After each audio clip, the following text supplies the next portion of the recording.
Hey guys, welcome back to our YouTube channel TET exam unicorns. तो आज हम अपना विशेषण टॉपिक कवर करने वाले हैं जो आप सभी के हर कॉम्पिटिटिव एग्ज़ाम में जहां पर हिंदी आती है वहां पे पूछा जाता है। और स्पेशली अगर मैं बात करूं आप सभी का जो एचटेट है या फिर आप सभी का जो सीईटी है जिसका एग्ज़ाम नियर बाय अभी है ही, तो इन एग्ज़ाम में जो क्वेश्चंस रिपीटेड क्वेश्चंस है पीवाईक्यू जो है उसमें ये पूछा जाता ही जाता है। तो किस तरीके से पूछा जाता है और आप कैसे पहचान कर सकते हैं, ये वीडियो देखने के बाद आई थिंक आप एक भी क्वेश्चन नहीं छोड़ के आएंगे विशेषण वाला।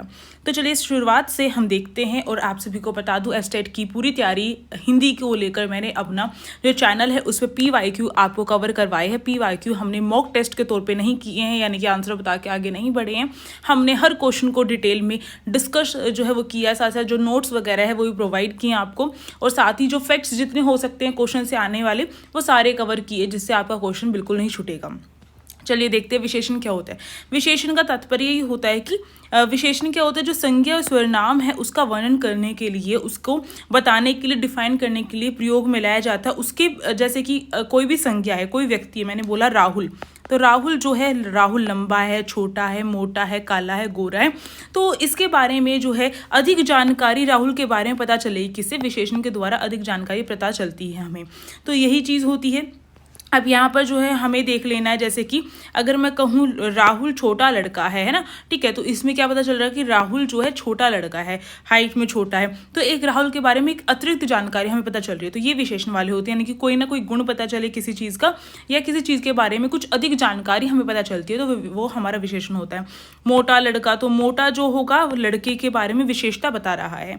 सुंदर चित्र, चित्र कैसा है, चित्र है सुंदर, तो सुंदर जो चीज़ बोली गई है वो विशेषण हो जाएगा, चित्र जो है आपका विशेष्य हो जाएगा। विशेष्य मतलब कि जिसके बारे में बताया जाता है वो हो जाता है आपका विशेष्य। जैसे कि सबसे पहले मैं विशेष्य आपको बता देती हूँ। विशेष्य क्या होता है आपका, विशेष्य होता है जो संज्ञा और सर्वनाम की विशेषता बताते हैं उसे विशेष्य कहते हैं। जैसे कि काला घोड़ा, घोड़ा जो होगा वो विशेष्य होगा, और घोड़े के बारे में अतिरिक्त जानकारी जो हमें पता चल रही है वो हमारा विशेषण हो जाएगा। यानी जो घोड़ा है उसके बारे में कुछ गुण जो घोड़े के पता चल रहे हैं वो विशेषण हो जाएगा, और जो घोड़ा होगा वो हमारा विशेष्य हो जाएगा। इस तरीके से आपको ध्यान रखना है। अब चलिए फटाफट से और देख लेते हैं। जैसे कि गोरा वर्ण हो गया, ईमानदार व्यक्ति, व्यक्ति विशेष्य हो जाएगा और विशेषण हमारा ईमानदार हो जाएगा। नॉर्मली आपसे पूछा जा सकता है कि इस उपरोक्त पद में क्या विशेष्य है, और आपको ऑप्शन दिए जा सकते हैं और दिए भी जाते हैं। लंबा आदमी, आदमी जो है आपका क्या हो जाएगा, विशेष्य हो जाएगा, और लंबा विशेषता बताई गई है, ठीक है, तो विशेषण हो जाएगा। काला सांप हो गया और लाल कपड़ा हो गया। आगे बढ़ते हैं और आगे देखते हैं कि जो हिंदी विशेषण है, हिंदी विशेषण में जो शब्द लिस्ट हम कह सकते हैं, आपको ध्यान रखना, जैसे छोटा है, मेढ़ा, ईमानदार, मीठा, कड़वा, अच्छा, हल्का, बड़ा, लंबा, सुंदर, ये सारे विशेषण के शब्द हैं।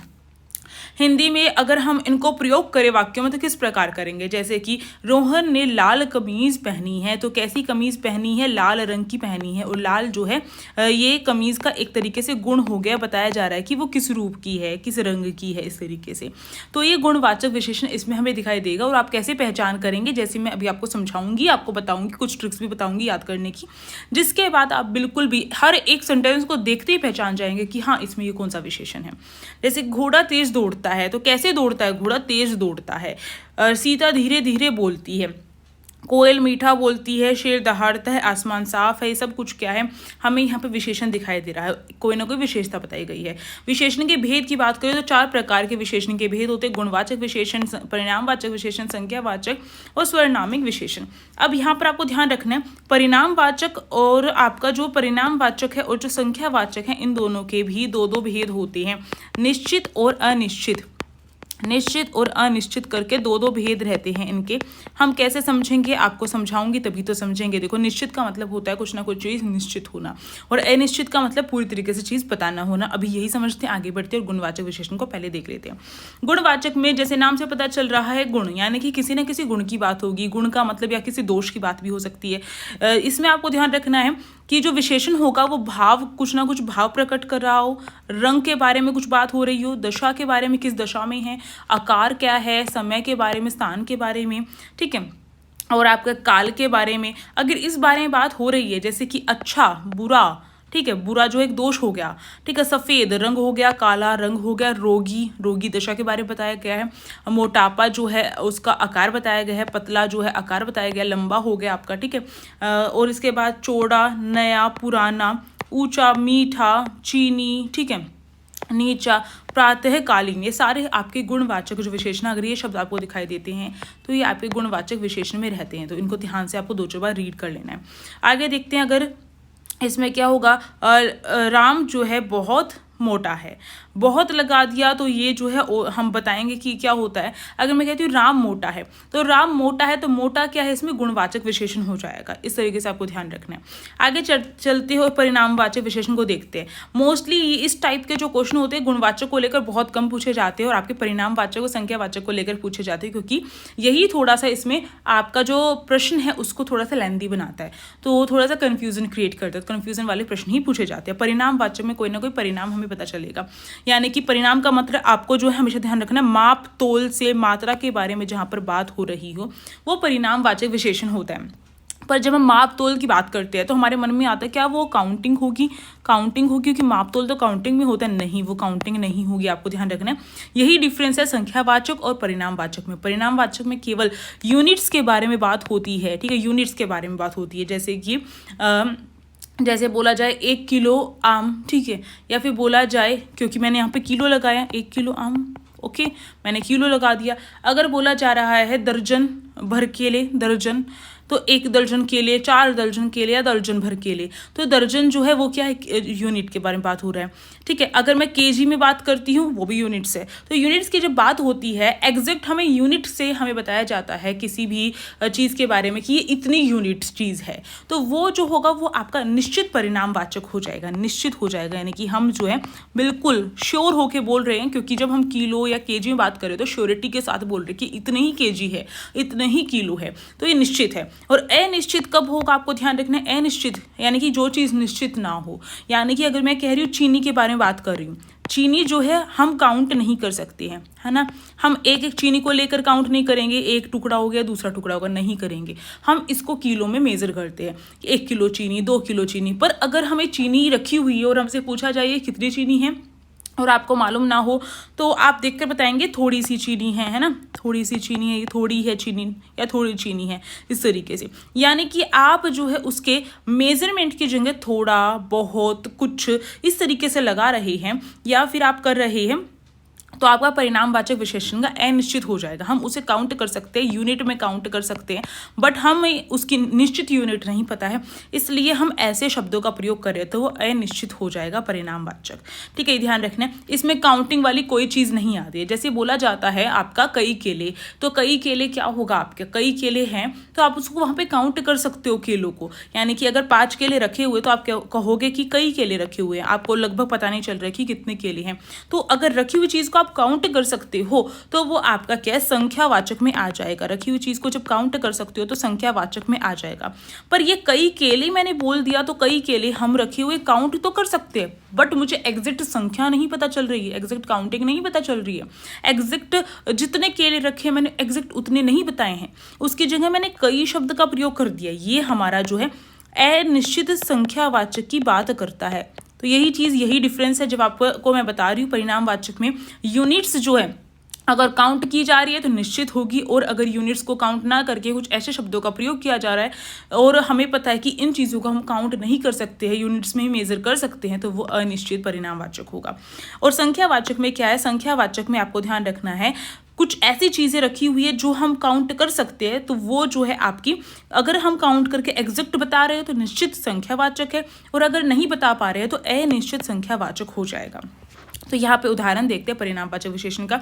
राहुल ने 1 किलो दाल ली, तो 1 किलो जो है, अगर आप इस वाक्य को देखकर पहचान पा रही हैं, यहाँ पे बिल्कुल एग्जैक्ट यूनिट की बात हो रही है, तो ये परिणामवाचक में भी निश्चित परिणामवाचक हो जाएगा, निश्चित हो जाएगा, ये निश्चित परिणामवाचक है। अब देखो, मुझे दुकान वाले ने 2 लीटर जो दूध दिया, तो लीटर की बात हो रही है, यूनिट की बात हुई है, यूनिट है तो और निश्चित बता रखा है कि इतनी ही लीटर है। अगर मैं कहूँ कि आज मैंने थोड़ा सा दूध लिया, तो थोड़ा जो है, वो थोड़ा जो शब्द है वो दूध की व्याख्या क्या कर रहा है, केवल बता रहा है कि थोड़ा है, इतना नहीं पता कि थोड़ा कितना, ज़्यादा थोड़ा कम थोड़ा कितना थोड़ा, है ना, इतना नहीं पता चल रहा है हमें। और इसमें हम ये भी नहीं बता पा रहे कि क्या 1 लीटर है, 2 लीटर है, 4 लीटर, कितना थोड़ा हो सकता है किसी व्यक्ति के लिए 10 लीटर कम हो और किसी व्यक्ति के लिए 3 लीटर ही कम हो, तो हमें नहीं पता है, ये तो हर व्यक्ति के अपने अनुसार है। तो दूध जो है मेजर कर सकते हैं, पर यूनिट भी मेजर कर सकते हैं। जब हम कह रहे हैं थोड़ा दूध है, थोड़ा दूध लिया है, तो वो अनिश्चित हो जाएगा। जब हम एग्जैक्ट यूनिट की बात कर रहे हैं तो निश्चित परिणामवाचक हो जाएगा, क्योंकि दूध ओनली एंड ओनली यूनिट में ही काउंट कर सकते हैं। इसमें आगे बढ़ते हैं। इसके दो भेद, जैसे मैंने कहा, निश्चित परिणामवाचक और अनिश्चित परिणामवाचक। निश्चित परिणामवाचक जो एक्यूरेट जो चीज़ बताई जा रही है, निश्चित, इसका मतलब निश्चित मात्रा के बारे में बात हो रही है, निश्चित यूनिट के बारे में बात हो रही है। जैसे कि 10 क्विंटल हो गया, 3 किलो, 1.5 मीटर, तो कहा जाता है कि 2 मीटर कपड़ा जो है वही काफ़ी है, 2 मीटर कपड़ा, तो ये भी जो है निश्चित परिणामवाचक में आएगा। आगे अनिश्चित परिणामवाचक को देखते हैं, जिसमें हमें निश्चितता का भाव नहीं हो, एक्यूरेट चीज़ बताई ना पाए, यूनिट का बोध ना हो पाए, जैसे कि इतना, जितना, डेढ़, ढेर सारा, इस तरीके से हो गया, थोड़ा बहुत, है ना, थोड़ा बहुत, इस तरीके से वो जो वर्ड हैं आपके अनिश्चित परिणामवाचक में आएंगे। और हमें जो है केवल वर्ड देखकर नहीं देखना है, हमें देखना है कि जिस वर्ड लगने के बाद क्या चीज़ लिखी गई, जैसे कि दूध लिखा है, चीनी लिखी है, क्या लिखा है। अगर मैं कहती हूँ थोड़े केले, है ना, थोड़े केले बोलती हूँ, केले अगर रखे हुए हैं तो मैं उसको काउंट कर सकती हूँ। बट अगर मैं कहती हूँ दर्जन भर केले, तो वो आपके निश्चित परिणामवाचक में आएंगे। पर अगर मैं कई केले कह रही हूँ तो वो केले काउंट किए जा सकते हो, तो वो संख्यावाचक में आएंगे, पर वो अनिश्चित संख्यावाचक में आ जाएंगे, है ना। आगे देखते हैं, यही चीज़ यहाँ पे बता रखी है, संख्यावाचक क्या होता है, जिसमें संख्या का बोध होता है वो संख्यावाचक है। इसमें निश्चित संख्यावाचक और अनिश्चित संख्यावाचक है। अनिश्चित संख्यावाचक में एक चीज़ आपको ध्यान रखनी है कि इसमें अनगिनत तारे जो होते हैं, ये पूछा गया है, अनगिनत जो तारे हैं वो भी आपके किस में आते हैं, वो आपके क्या है, अनिश्चित संख्यावाचक में रखे गए हैं। तो ये चीज़ ध्यान रखनी है। निश्चित संख्यावाचक में आपके क्या होते हैं, कोई वस्तु, व्यक्ति, सर्वनाम का जो निश्चित बोध है वो हो रहा होता है, जैसे दूसरा, जोड़ा, प्रत्येक, पहला डिब्बा हो गया, ठीक है, पहला डिब्बा, संख्या जहाँ पर आ गई है वो तो निश्चित संख्यावाचक, पहला डिब्बा, पहला व्यक्ति, दूसरा व्यक्ति, इस तरीके से, या प्रत्येक व्यक्ति हो गया, या फिर जोड़ा हो गया, वो निश्चित संख्यावाचक है। अनिश्चित संख्यावाचक में कई केले हो गए आपके, ठीक है, जैसे कई केले हैं, कुछ लोग हैं, काफ़ी आदमी हैं, ठीक है, कम हो सकता है, कम नंबर है ना, नंबरों को काउंट कर सकते हैं हम, ज़्यादा चीज़ें रखी हुई हैं तो उनको हम अगर काउंट कर सकते हैं, बहुत लोग बैठे हुए हैं बैठक में, इस तरीके से अनिश्चित संख्यावाचक उन लोगों को हम काउंट कर सकते हैं। ऐसा तो नहीं है हम काउंट नहीं कर सकते, काउंट कर सकते हैं ना। तो इससे अनिश्चित संख्यावाचक, और आपको ध्यान रखना है अनिश्चित संख्यावाचक में अनगिनत तारे भी आते हैं। स्वरनामिक विशेषण, ये लास्ट विशेषण है। स्वरनाम से पता चल रहा है स्वरनाम के बारे में कुछ ना कुछ होगा इसमें। तो इसमें क्या रहता है, जो संज्ञा है या स्वरनाम के पहले आकर ये विशेषण क्या करते हैं, संज्ञा और स्वरनाम की विशेषता बताते हैं। यानी कि आपको संज्ञा या स्वरनाम तो दिखाई देगा, उसके आगे जो है ये खुद आएंगे और उसकी विशेषता बताएंगे। यह है विद्यालय, विद्यालय जो है आपका क्या है, संज्ञा है, संज्ञा, और संज्ञा के आगे क्या आया, यह आ गया, यह एक स्वरनाम है। जब स्वरनाम संज्ञा के आगे आता है तो ये एक विशेषण का कार्य करता है, आपको ध्यान रखना है। तो ये विशेषण का कार्य कर रहा है। वैसे तो यह जो होता है, यह क्या है, यह एक स्वरनाम होता है ना, स्वरनाम होता है। पर जब यह क्या होता है, यह प्रयोग हो रहा है संज्ञा के पहले आकर, तो ये स्वरनामिक विशेषण हो जाता है। यही चीज़ होती है, ये पहचानने की ही ट्रिक रहती है कि आपको संज्ञा दिखाई दे रही है, उसके आगे स्वरनाम है ना, तो ये रहता है आपका। आगे देखते हैं, विशेषण की तुलना करने के लिए जो है, जैसे कि पॉजिटिव डिग्री होती है, वर्ब जो होती है, जैसे नहीं वर्ब तो दूसरा हो गया, जैसे पॉजिटिव डिग्री है, कंपैरेटिव डिग्री हो गया, सुपरलेटिव जो है यानी कि मूल व्यवस्था, उत्तर व्यवस्था और अतिशोक्ति व्यवस्था जो है बोली जाती है। यानी कि मूल व्यवस्था जो होगी इसमें जो विशेषण की तुलना नहीं की जा सकती, आपको ध्यान रखना है। उत्तर व्यवस्था जो है उसमें दो वस्तुओं, प्राणियों आदि के गुणों, दोषों की तुलना की जा सकती है। दो व्यक्तियों के बीच में तुलना होगी, कम से कम 2 व्यक्ति ही चाहिए इसमें तुलना करने के लिए, इस तरीके से। और इसमें जो है हम कम, इससे अधिक आदि शब्दों का प्रयोग करके हम जो है उनकी श्रेष्ठता की, या फिर इस तरीके से जो श्रेष्ठ जो शब्द है उसका प्रयोग करके हम उत्तर व्यवस्था जो है उसकी तुलना करते हैं। अतिशोक्ति जो है कई चीज़ों की या प्राणियों की तुलना जो है आपस में की जा सकती है, और सबसे अच्छा या सबसे कमतर दिखाया जाता है, ऐसे शब्दों का प्रयोग किया जाता है।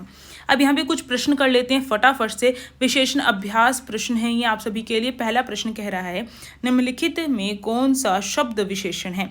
नर्मता, मिठास, शीतलता, सच्चा। तो कौन सा इसमें से जो है आपका विशेषण का शब्द है, आप मुझे कमेंट बॉक्स में बताएंगे। ये प्रश्न आप सभी के लिए दे रखे हैं मैंने। अगला प्रश्न देखते हैं। अगला है, अच्छा विद्यार्थी में विद्यार्थी शब्द क्या है? तो मैंने बताया था ये क्या होता है, ये आपका विशेष्य होता है, और अच्छा जो है विशेषण है, उसके गुण स्थिति के बारे में बात हो रही है। तो विद्यार्थी के बारे में पूछ रखा तो विशेष्य हो जाएगा। अब यहाँ पर आगे चलते हैं। अगला प्रश्न है आलस्य शब्द का विशेषण क्या है। तो आलस्य जो शब्द है उसका विशेषण क्या होगा। आलस या अलस, आलसीपन और आलसी, क्या रहेगा विशेषण, आप मुझे कमेंट बॉक्स में बताइए। अगला है अशुद्ध वाक्य का चयन करना है। यहाँ पर दे रखे कुछ अशुद्ध वाक्य। तो इसमें आप बुद्धिमान व्यक्ति हैं, माधुरी गुणवान नायिका है, गुड़िया तेज नाचती है, अमित चतुर बालक है। अगला प्रश्न है पहला दूसरा संख्यावाचक विशेषण के किस भेद के अंतर्गत है। पहला और दूसरा जो है वो आपके संख्यावाचक में कौन सा रहेगा, वो आप मुझे बताएंगे फटाफट से। अगला प्रश्न यहाँ पर आप सभी के लिए प्रश्न दे रखे हैं विशेषण से कितने प्रकार, विशेषण के कितने प्रकार हैं। अब देखो यहाँ पर आप सभी को उत्तर भी दिखा रखे हैं, जैसे कि विशेषण के 4 प्रकार हैं और यहाँ पे ये क्रमवाचक हो जाएगा, यानी कि ये जो पहला दूसरा जो संख्यावाचक विशेषण है इसमें क्रम दिखा रखा है कि पहला क्रम है फिर दूसरा क्रम है, इस तरीके से। ठीक है, यहाँ पर अशुद्ध वाक्य जो था ये था माधुरी गुणवान नायिका है, ये अशुद्ध वाक्य है कि माधुरी जो गुणवान नायिका है। अब आलस्य जो है उसका जो विशेषण होता है वो आलसी होता है। ठीक है, और सच्चा एक जो है विशेषण है। तो इसके साथ आप सभी की यहाँ ये जो है क्लास यहीं पे कंप्लीट करते हैं और आप मिलते हैं किसी नेक्स्ट क्लास के साथ। तो आप फटाफट से सब्सक्राइब कर सकते हैं और इस वीडियो को लाइक करके और अपनी छोटी सी प्यारी से कमेंट करके मुझे बता सकते हैं कि ये वीडियो आप सभी के लिए कितनी हेल्पफुल रही। बहुत ही कम टाइम में मैंने आपको बहुत सारी चीज़ें सिखा दी हैं। धन्यवाद आप सभी का।